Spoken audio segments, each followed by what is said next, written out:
everybody, this is Richie from the Metal Cell podcast. First of all, I want to give a shout out to our main sponsors, Rise & Sons, the award-winning brewery in Cork. Do call in for a beer if you're around Cork City Central. Okay, I'm delighted to welcome another brand new band onto the show. I have Solothurn with me. Welcome Ryan, Simon and Dee to the show. Hi Richie, thanks very much for this on. Yeah, great to have you on, lads. Great to be What's here. going on, man? What the hell is going on? There's so many new bands coming out. It's fucking brilliant. I'm loving it. And you're just another band that just came into my sphere. I think it might have been Ryan. You got in contact with me, did you? Ryan, who's the singer, by the way? Yeah, yes, I have been. I suppose when we started the project, sort of one of the first things I wanted to do was sort of to find out what was going on in the local scene, and you know, you haven't been on it previously, and then been away for a while and coming back. I wanted to find out a lot about bands, so I actually started watching your 2022 year in review episode, Richie, and then just checked out all the bands that you guys were talking about. So from there, whenever our EP was ready, I fired you a message. Was like, right, check this out. You know, that was really it. Well impressed with it, lads. Jesus Christ, a great release. It only came out on November the 17th. So Dee and Simon are the two guitarists with the band. Were you happy with the eventual release itself? Like, did you get enough, I suppose, maybe interest in it? Was there, you know, how would you judge these days? It's hard to say, isn't it? It is like, you know, it hasn't hit the world like a nuclear bomb or anything. I think it's going to be a slow burner. It is going to be a slow burner, yes, correct, yeah. It was out on Friday, and you know, slowly on Friday the Bandcamp emails are coming in. You've earned £3, you've earned £3, and it has ramped up, you know. But I think, you know, we got to go out, we got to play a good few gigs, we got to do stuff like this, you know, just to get the name out there. We've been trying to build a social profile a bit, but for us, it was about first and foremost getting out some music that represented us out into the domain, so people would know, make a informed judgment as to whether to come see us or not, you know. Yeah, that's important actually, and the quality of it as well. Simon, maybe jump in there. Like, looking at the 3 songs that you recorded, you had a lot to do with it in relation to engineering and mixing it. Am I right in saying that? Yeah. We all took a part in the recording process. Oh, cool. I oversaw like we all played our parts, and we did our bits individually and together. Right. Excellent stuff. And it's a self-release again, lads. Total DIY. Richie. So we conceptualized it, wrote it, recorded it, produced it, did it all ourselves. I think Simon's being very humble there in the part that he played and putting it together. So like start to finish, you know, you have Ross, our bass player, you know, he come in and kind of did the creative direction and the art design, you know, for the cover, which I think's an important part of it. And you know, like every facet of what we've put out to date has just been done solely within the band. You know, I suppose we're not mad punks or anything, but it's trying to keep that DIY ethic alive a bit. So we're not outsourcing stuff, we're doing it ourselves. And again, back to, you know, your point about the recording, you know, Simon dealt with all of that. We just went in and played, and he kind of made it sound as amazing as he did. Yeah, and Bootown Studios, I haven't heard of that before. Is it a relatively new place, or? It's a new sort of private studio. So it's just in the North Coast, just outside Ballymoney. And it's just a privately owned. So at the moment, they don't do any commercial stuff. So we were lucky to get in. And what was the connection, lads, that got you in there? Simon? I was working on a project in that studio.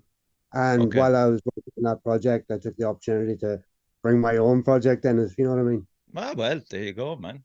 Everything counts, lads, doesn't it? Yeah, absolutely. So we were fortunate. It was some, you know, when Simon said he had the use of a studio, you know, up on the North Coast, weren't really too sure what to expect, but we were blown away. It's an absolutely fantastic site, fantastic studio, fully equipped. Really couldn't ask for more from a studio experience. Absolutely fantastic. Felt right at home. And made it very easy. There's a benefit of working, I think, with somebody who's in the band, like, you know, we've been writing, you know, and all this stuff together. And then when you go into the studio, the vision's almost half realized, whereas you're not trying to get somebody on board with the sound and do that kind of thing. Like Simon was ingrained there. And it's very important to you're spot on, yeah. It's half the battle straight away, isn't it? You're right. It is, yeah. And to have that and the comfort, and you know, we're all bandmates, so there was just a relaxed atmosphere, relaxed attitude, and it does help bring out the best, I think, in you when you're doing that. It's funny now that you mentioned Ballymoney. Like, I mean, Jesus, From Runes were only on last week, and there's a few of them based around Ballymoney. The real hotbed of metal. And has been for years. Gigs in the Bush Tavern back in the day. I think Joe from Gamma Bomb might have mentioned it a few times as well in passing. Yeah, like, who was it? There was a good Putrefy were from there, death metal band. And they just Putrefy, yeah. They would continually put on gigs on like a Friday night there, and you were guaranteed a good crowd. So we played there a lot in previous bands. Okay, so that was my next question. Like, having 5V in the band, how difficult is it for all of you to get to meet up and rehearse and write music, or is it like, again, like From Runes there, that they just did that whole project remotely, because, you know, they're all in different areas of. I didn't know that. That's cool. No, we, you know, Simon makes the effort to travel to Belfast to meet us every Thursday. We jam every Thursday night, and there's it's called Westlink Business Park or something, and it's like a nexus for all the bands in Belfast. Like Senescence rehearse there, and Cursed Sun, and you know, we get together every Thursday night, and it's difficult with families, life, careers, all that kind of shit, but we put in the effort. Yeah. So let's just maybe talk about the songwriting of this EP. Was it individually done, or was it a group effort, or did you work it out through rehearsals, chopping and changing?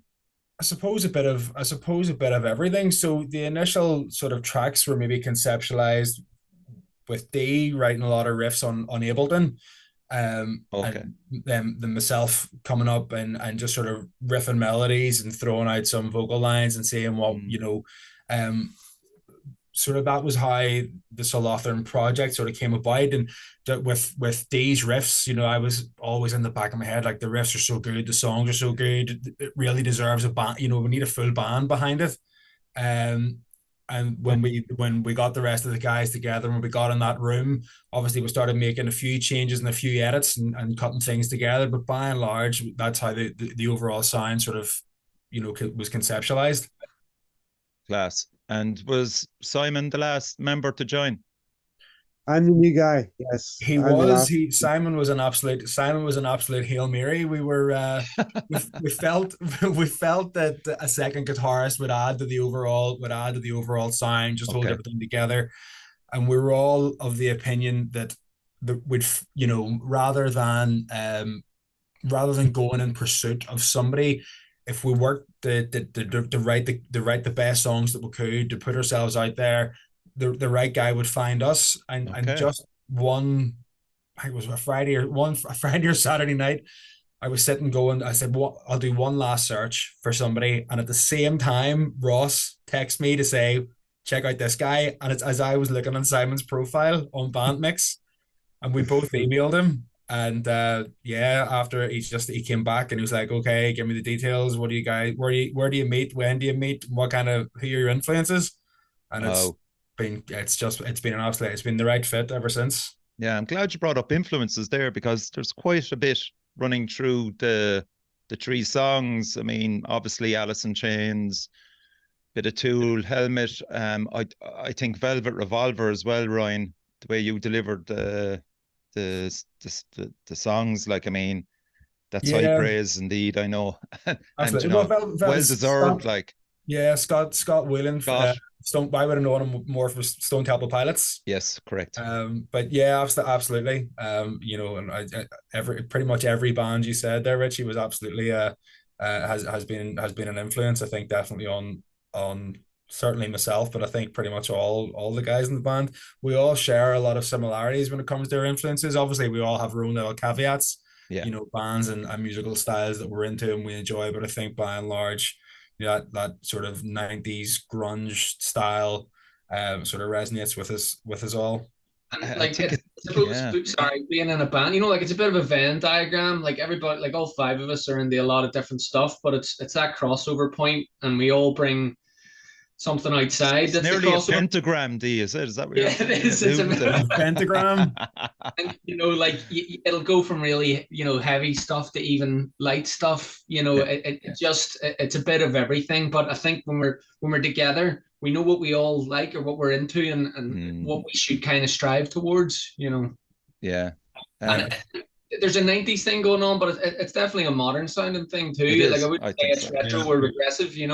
I think it's maybe a modern, heavier take on a lot of that stuff. Yeah, I think you're right there with the heavier side, because you actually can go heavier if you want, and that's interesting for me as well as a listener, because I'm thinking this is only a taster, especially that's my favorite track actually is Servitude, and I'm kind of going, ooh, this is a nice hint of what's coming, and again, you could actually even add in more leads to it. There's a lot to it that I'm interested in the next few songs. So, yeah. Well, listen, you know what? You're in luck, Richie, because we've got three new songs that we're going to do for a second EP, and I would say, like off the bat, I'd say that they're both heavier and they both have more lead work. Yeah. I think there's been a definite the three songs for the second EP that are done. I think there's you can tell already there's a clear evolution of the sound, and I think again that's come down to the fact that there's the five of us are now all in a room, all contributing, all writing. You would say that those first three songs were almost written in isolation, and brought to the band, whereas the second three songs were kind of written with all five of us in the room, and then so it was a totally different process, and it gave Simon more scope for lead. It just allowed us to be a bit heavier because there was two guitars, all these things. Yeah, like coming out of COVID, lads. I don't know, were ye in different bands at that stage? But like, I mean, it was fairly traumatic. As a lyricist, Ryan, was there anything there out of COVID that you brought into it lyrically wise? From the immediate impact and aftermath of COVID, I'm aware I was probably writing it, and that was somewhere in the back of the head. Certainly Servitude. There was elements of that of the pandemic, and quite strangely enough, I was thinking about Servitude earlier, and it's actually thinking of its lyrics and a song I wouldn't actually mind coming back to, not in the sense of redoing the song, but maybe expanding on, in a sort of like not a part two, but in another avenue. I thought it was quite interesting, but no, I haven't been in a band for 13 or 14 years, so there was nothing else going on. It was just sort of very fortunate that Dee just messaged me to say, man, I've got a load of riffs if you ever want to come and if you ever thinking of singing or laying down some vocals, I've got a lot of stuff if you want to work on them. And that's really how the project started to evolve. Yeah, just looking at the first single there, Sentience Fades, like even the lyrics there, regrets and question marks. If I had all the answers, I find nothing in them, screaming to emptiness. The silence has been left, shows you can't speak. That's pretty dark, and So yes, they are. Sentience Fades. The idea of Sentience Fades was pretty much around the exploration of life through death, the dying process, and grieving. So and a lot of that was probably coming from from a place of the pandemic, where we were being bombarded with these images and of death sort of all the time, and it was fucking scary, lads. Terrifying. I think it did have a massive impact on the general feel, probably unconsciously. Like, I don't think we sat down to kind of go, this is what it's about. But I think we were, there's no think about it. We were all affected by it in massive ways. And if I'm honest, all the music, all those riffs from those first 3 tracks, with the exception maybe of some of the stuff in Sentience Fades, it was largely written during that time. You know, locked up here, can't go out, nothing to do but booze and play guitar. Yeah. Okay, we're gonna play the first single then, and we'll come back to it then.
Fuck yeah.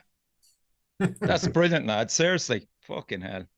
Some amount of heft there, like it's, and I always, you know, when I hear songs like that, I just have a default to go and fuck me, that's going to be excellent live. That's just the way I think. But you haven't played a gig yet, though. Is that correct? Booked to play, but not as yet. Not as yet. Looking forward to getting out there and getting a few gigs under our belt. Absolutely. Great. Yeah, so we're playing Limerick on the 16th of December, Saturday the 16th, the Pharmacia with Cell Games and who else? War of Attrition. Oh, War of Attrition. And Shark Dog. Sake. God damn it, I'm on nights. And I have 0 holidays. I have 0 sick days. I am fucked. And I had that. That's what happens when you're a gig monkey. Yes, exactly. I mean, I had that situation at the start of fucking October. It was a running joke in work. But anyway, that's just fuck it the way it is. But that's great news, and they're great bands as well to play with. Down in Limerick and all, fucking nice one, lads. Yeah, so that's the debut performance. Debut performance. So yeah, Anna from ALM Promotions reached out and just said, look, if you have availability and you want to come down, she would put us on. So we thought as well, Belfast obviously our hometown, so it would be easy to play a show in Belfast where we get family and friends down and maybe give us a false sense of security. But we thought we'll step outside of our comfort zones and just we'll go away other end of the country and nice. Play to perfect strangers. Nice. What about that, Simon? Are you looking forward to I'm looking forward to it. Yeah. It's been a long time. Do you prefer playing live, or are you more of a studio guy at this stage in your life? I love the rush of playing live. Studio, I love just playing with toys, but I love the adrenaline that you get from playing live. Yeah. And you were in kind of a, what would you say? And obviously he's a nice, modest guy as well. He was in a famous kind of band called Mondo Generator for a while. Is that correct? Is that the rumor? No, I did a stint with Nick. Yeah. I did my tour of duty, so to speak. For a year, was it? Yeah, just over a year.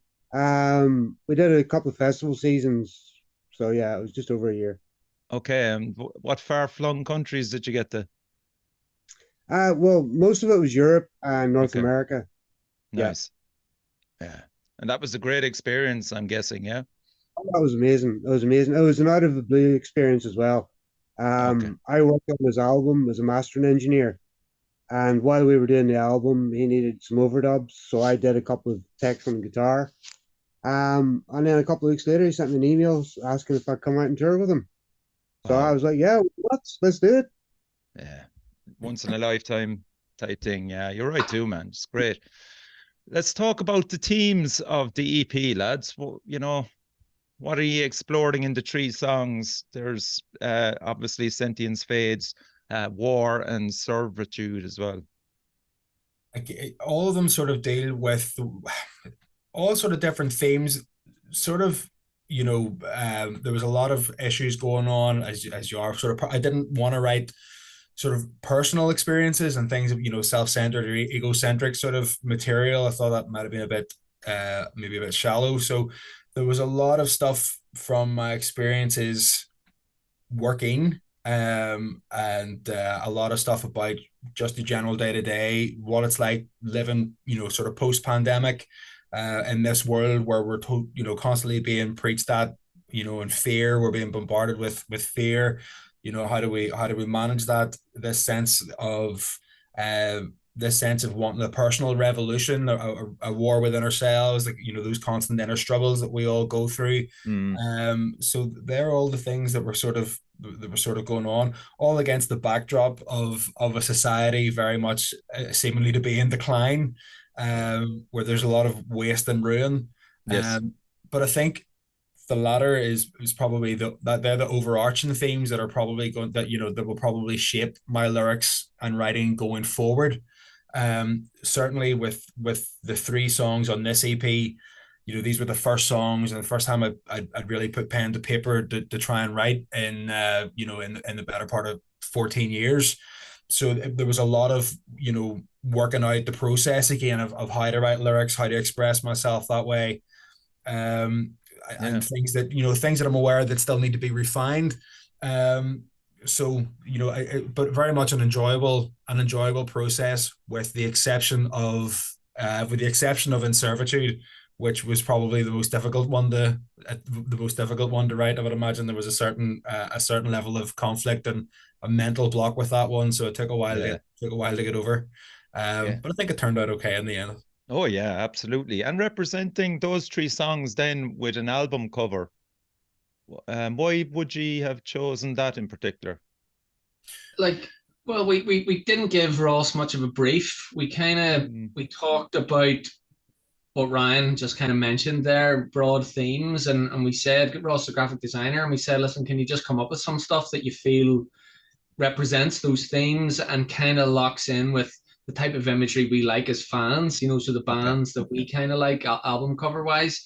And Ross threw out a number of different treatments, as it were, and I think like the general consensus was that one kind of felt the best or looked the best in terms of connecting the visual with the emotive feeling of the music. And we just said, listen, we really like this, can you develop it further? And he did, and that's what you've got. When I saw the EP cut, when I saw Ross's designs and ideas for the EP cover, and based off the things that we talked about and what we'd thrown at him, the more I looked, the more I sort of saw and studied the cover, I was just like, that's exactly what we said. Servitude is a black hole in the middle of something beautiful. And I was like, that's it. That's the cover. Yeah. I just referenced their Down as well. With their album art, it's just the openness of it, a mountain or trees or something like that, or a sea or an ocean. You can just take so much out of that for yourself as a listener, as well as obviously a musician. I love that about album art. Sometimes it's the obvious one that will catch you and just go, oh, okay, it's nature. And then you're going, well, yeah, just listen to the three songs and then come back to the album cover and just go, See, okay. that was it. We thought, the album, the cover speaks for itself, but then you listen to the tracks and the lyrics and what's going on. You kind of put the two of them together, and they maybe start to tell a different story. Yes. Yeah. And I thought that the two really played off each other. So I think as a collective with the process, I mean, Dee very kindly knocked up sort of like a mood board of various album covers that, and things and imagery and things that were kind of cool and what was going on the record. So yeah, it was a study, but Ross his artistic direction is absolutely fantastic, and he really knocked it out of the park. Yeah, another great thing to have as a band member, as somebody who can do the graphics and art as well. It's you've it well planned, lads. You've it well planned. We're certainly not without resource in that one, actually. Yeah. And that's the beauty of being able to keep things DIY as well. With Simon being able to sit behind the desk, and Ross being able to knock up the images and things like that. We're well placed. Yes. Okay. So I'm going to play the second song, War. I'll give this a listen.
I want to give Marty a shout out, man, on the drums. Fucking excellent drummer.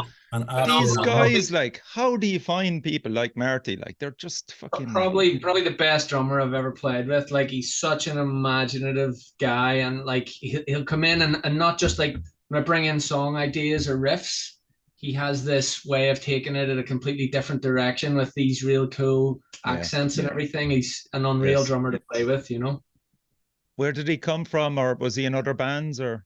Yeah, so he's played about in a lot of bands. He was in a band called Tosca, with Ross, our bass player. And I remember from years and years and years ago when Ryan and I were playing about, he was in a band called Arcane Suppression. We played about, and the first thing when I went to see those guys was I was just blown away by the drummer, because he was just unreal. And then, nearly 20 years later, I ended up playing in a band with him. Love it. Okay, so that's the second track, War. So Servitude, I'm not fucking playing, because people that are listening and watching this, go out and buy the fucking EP. It's on Bandcamp, and it is my favorite track of the EP, just about. But so buy it and check it out, lads. Isn't that right? Thank you. Yes, absolutely. Available where you stream all your songs, and on Bandcamp and on those wonderful places. Yeah, because everything is self-financed, lads, let's look at the merch side of things. I mean, you could go down a whole rabbit hole in relation to buying a load of material, like CDs even, and just finding your audience at this stage as we discussed, is early days, What way are you going to approach it?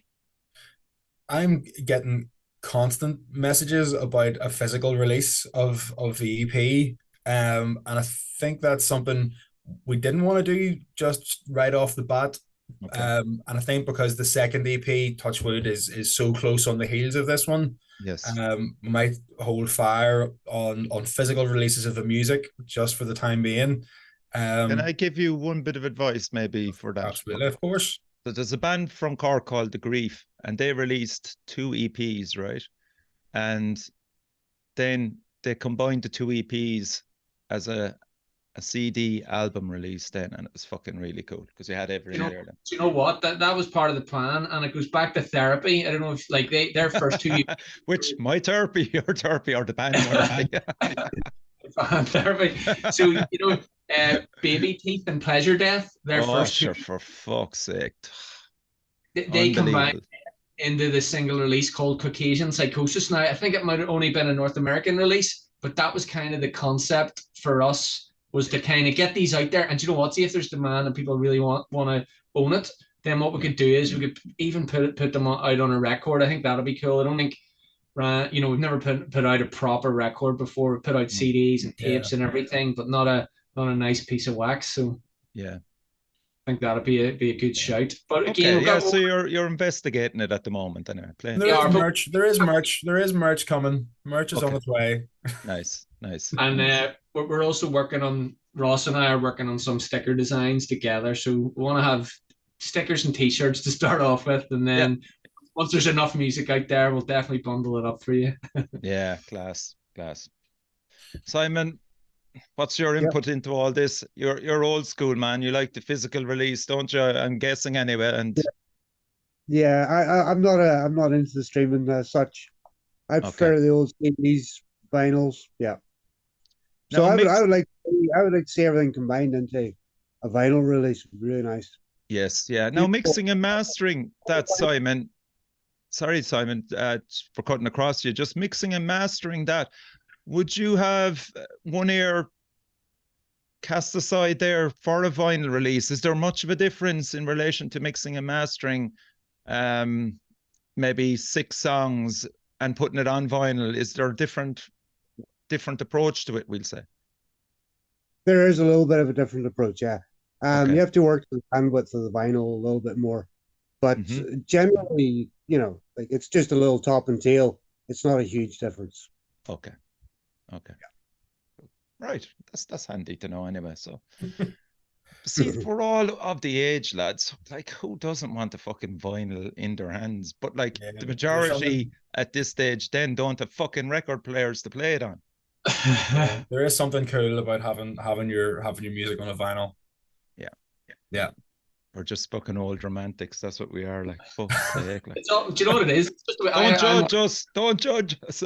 I have tons of vinyl and no record player, and it's purely for the artwork. It's just so that I can just sit and I'll stream it, or I'll listen to it on CD, and I'll just look at the artwork. No, I definitely over there is a vinyl player there. So. Nice. So. And I had Dowen's release on it there, so yeah, it's cool. Excellent.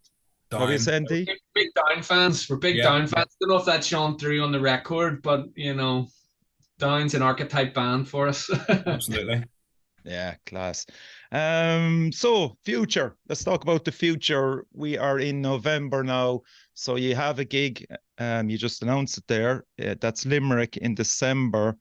Is that going to be it for December with G? I think so. We wanted to get one just out of the way. Okay. We have gigs coming up in the new year. Okay. Dates haven't been confirmed. That's fine. So we're still waiting on those firming up.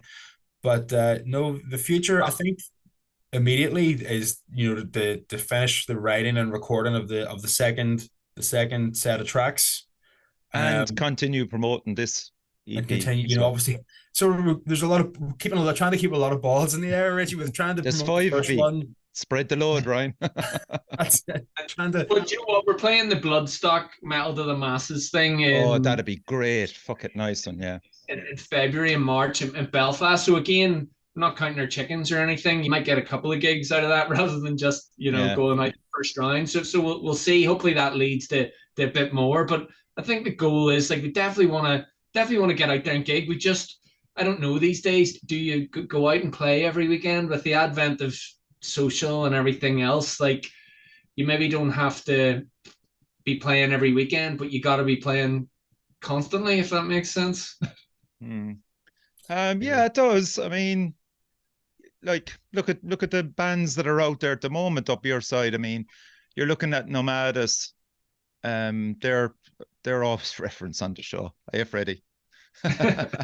But no, there's Nomadus Crawling, all those bands, Sky Pilot, they're all probably playing once a month. If not once a month, they're over in the UK. The UK. You know, like again, like you're looking at the Scottish side of things as well, getting a few Scottish bands up back and forth there as well. So there's plenty of activity there. But the biggest problem down with us is that there's only one venue in Cork, and trying to get a band, you know, in and out of that venue, you know, it's very hard. Like it's what's the venue down there these days? It's still Fred Zeppelin's.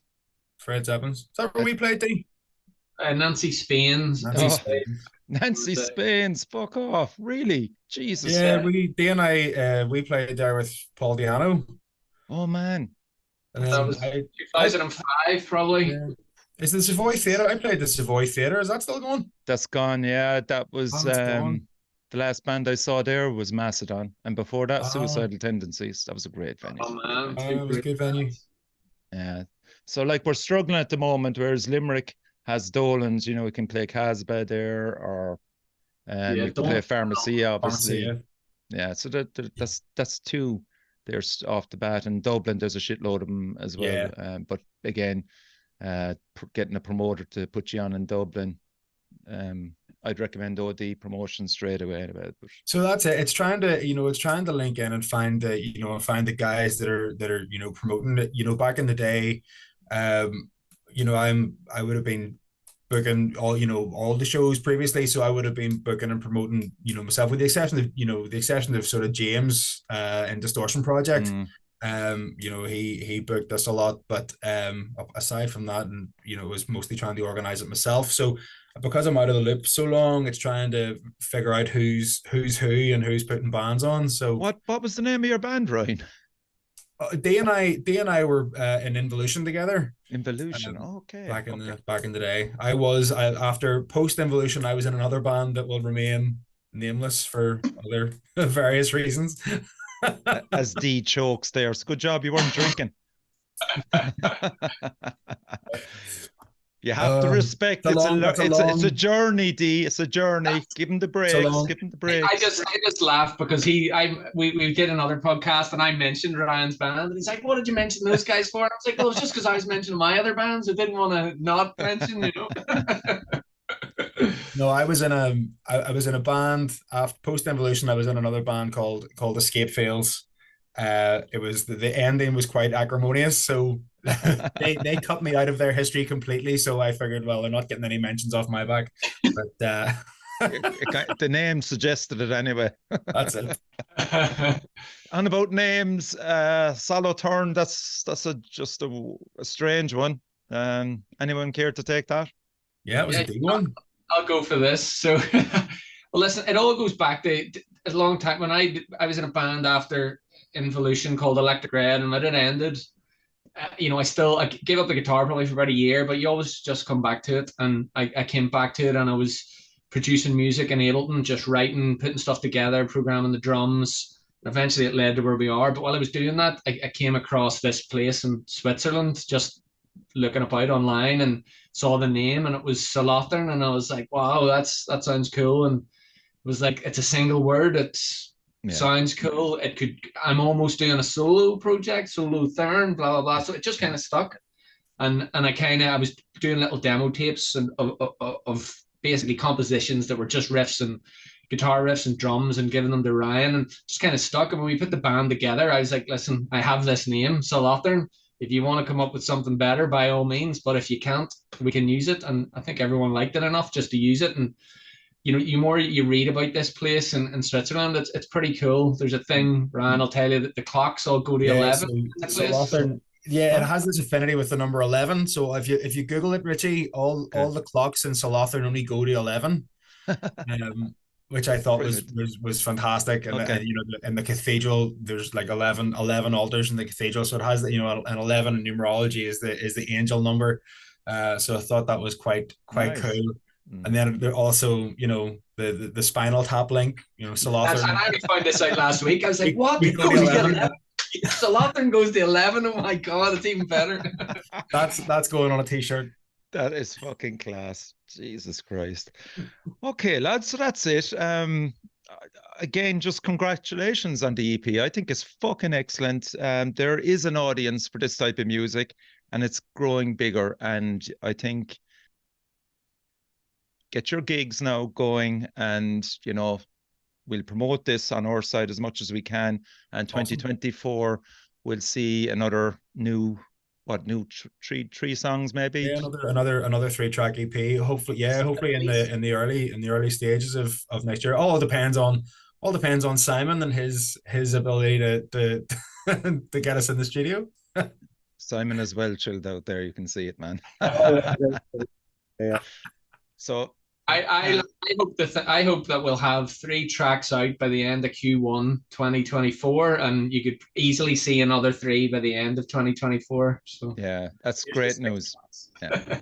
Watch this space, Richie. Space, yeah, brilliant. So Ryan, Dee, and Simon, thanks a million for coming on the show. Shout out to Ross and Marty as well. Tell them I was asking for them. And continued success, lads. You're going in the right direction. I love it. And yeah, so that's it. Thanks very much, man. Cheers. Cheers, lads. And crucially, support your local metal scene. Absolutely.